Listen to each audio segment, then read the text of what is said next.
What you don't know is 9 days before the fight, I fucked my hip up. I couldn't walk. UFL? Yeah, the last one.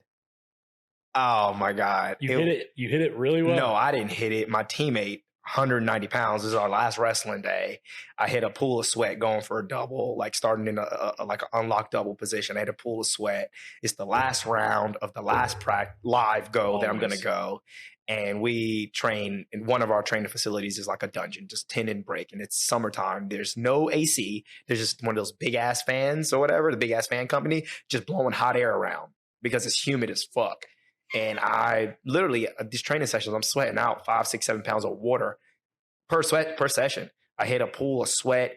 My like leg does like a James Brown split type of deal. And I'm mobile and flexible enough to do that without tearing anything.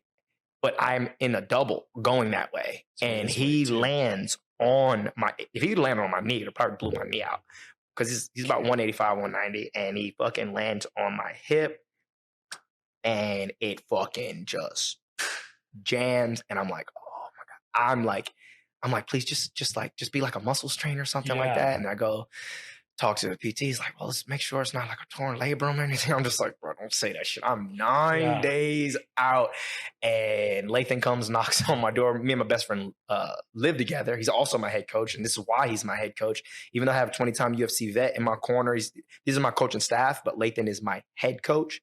It's because he knows me inside and out. Like, he knows what makes me tick and stuff like that. He's seen me in fights before, injured, all this stuff like that. I'm just like, I got 9 days. How can I do this? So he's knocks on. He's like, yo, you good? I'm like, bro, I could barely walk. He's like, fuck. He's like, stand up. I'm like, barely putting any weight on the leg. He's like, you gonna be good? I was like, all right. And for like 4 hours, I was like, bro, I'm not gonna be good. Everything that we had was like switching stances and throwing this kick and all this stuff. I was just like, I am fucked right now. And then it's about perspective. I said, hey, we got a thing where it's like, I said, win the day. Today, you might feel like you did great.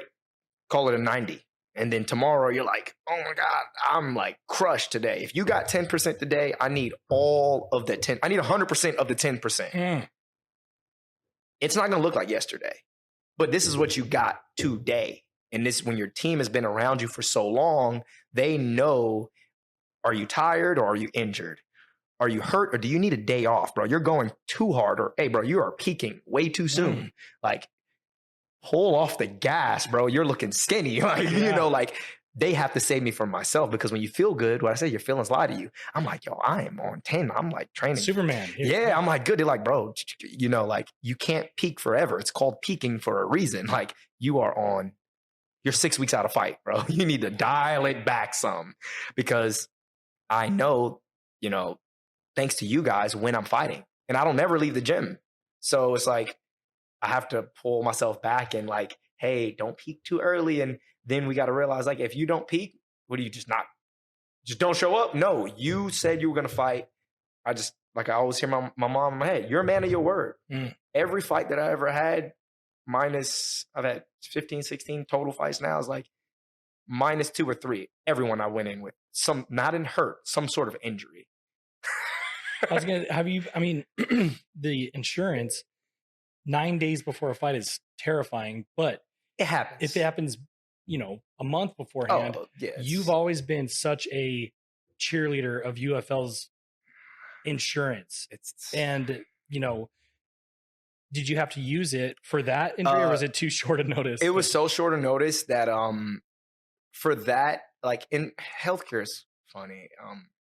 There's so much you don't know. I've had 2 car accidents. I've had 2 back surgeries.